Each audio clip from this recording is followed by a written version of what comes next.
Dear viewers, welcome back to our channel.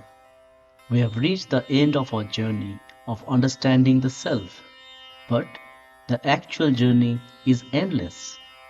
Time to draw a conclusion.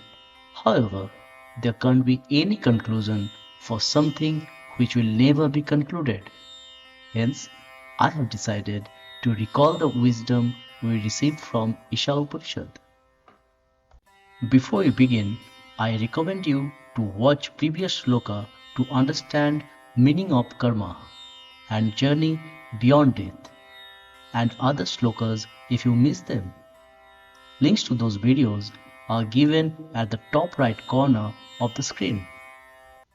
We chanted a profound mantra in the beginning, which stated, Brahman is complete, and I, the self or Atman, am also complete because I am manifestation of Brahman.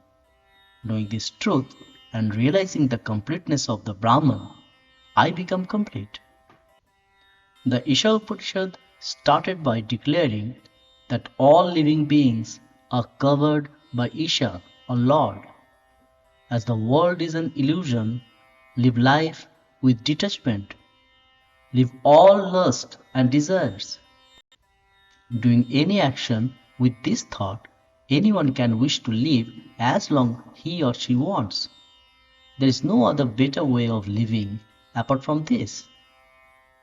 Self-knowledge is difficult to acquire without self-discipline. The first two slokas prepare us for that precious wisdom. The next sloka talks about ignorance. Ignorance is like darkness. Ordinary people enter that darkness by not knowing their self or Atman. Next five slokas are the essence of Isha Upanishad. It removes ignorance through knowledge of the self or Atman. The self or Atman is unmoving, but ahead of mind. The senses could not reach there. Being static, it overtakes everything. Being omnipresent, it controls the controller of life.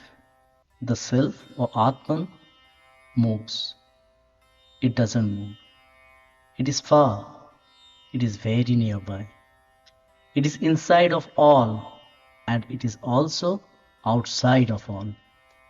The being who sees everything in the self or Atman, and the self or Atman in everything, feels no hatred for anyone. The being who realized every being becoming the self, then what delusion and what sorrow can there be for that share of oneness? The self is all pervasive, seed of everything, bodiless, scatheless, without sinews, pure, untouched by sin, omniscient, master of mind, transcendent, self-existent, duly allotted respective duties to the eternal years. Then it talks about avidya, rituals, and vidya, knowledge, and immortality in the next three shlokas. Those who worship avidya, rituals alone, enter blinding darkness, and those who worship vidya, knowledge alone, fall into even greater darkness. The result of vidya, knowledge, is different from the result received by following avidya, rituals. He or she who knows vidya, knowledge, and avidya, rituals both, crosses over death by avidya, rituals, and attains immortality through vidya, knowledge. Next three shlokas are on unmanifested and manifested and how destruction helps in gaining knowledge and immortality. Those who worship unmanifested alone enter blinding darkness, and those who worship manifested alone fall into even greater darkness. The result of worshipping manifested is different from the result received by worshipping unmanifested. The person who knows the unmanifested and destruction both attains immortality through unmanifested by crossing death through destruction. Then the two shlokas discussed on the sun and seeing oneness between the sun or the nature and I or the self or Atman. The face of truth is covered by a golden lid. Do thou, O sun, remove it, so as to be seen by me what is my true nature. O sun, solitary traveler, controller of all, Surya, son of Prajapati, do remove thy rays and gather thy dazzle. By your grace I shall see your form which is supremely benign. I am that person within thee. Final two slokas remind us about our last journey, which is none other than death. But before that, what we can do for immortality. Let my vital force now attain immortality, and let this body end to ash. O mind, remember all deeds. O fire god, knowing all our good deeds, lead us to the good path for the enjoyment of results of deeds, and remove from us all the crooked sins. We offer you many words of salutations. What an amazing knowledge journey of Isha Upanishad for the last few months. Lived each and every shlokas, experienced them in awaking, dreaming and sleeping states. In nutshell, in every moment. Then interpreted them according to today's era.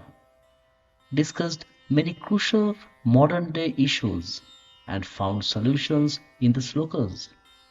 I believe many of you will see the world in a different perspective from now onwards. Let's end this journey with the same mantra which we recited in the beginning. For interpretation, refer to the introductory video. You can recite the shloka with me. Om Purnamadaha Purnamidam Purnat Purnamudachyate Purnasya Purnamadaya Purnamevavashishyate. Om Shanti Shanti Shanti. Translation in English. Om, that Brahman is complete. This Brahman is also complete because this is manifestation of Brahman. That Brahman remains complete, though this Brahman came out from that Brahman. Knowing this truth and realizing the completeness of this becomes complete. Om, peace, peace, peace. Dear viewers, be with us in this journey of Universal Vedanta Movement. Do not forget to share this video with your friends and families. Like the video, subscribe to our channel if you haven't yet. Press the bell icon so that as and when any new session or video is released, you will get notified. If you have any question or want to share your thoughts, use the comment section for that. You may want to follow us on WhatsApp channel, Facebook, Instagram, X and Co. Links and QR codes are given on the screen. Thank you and have a great day. We'll see you soon in the next video.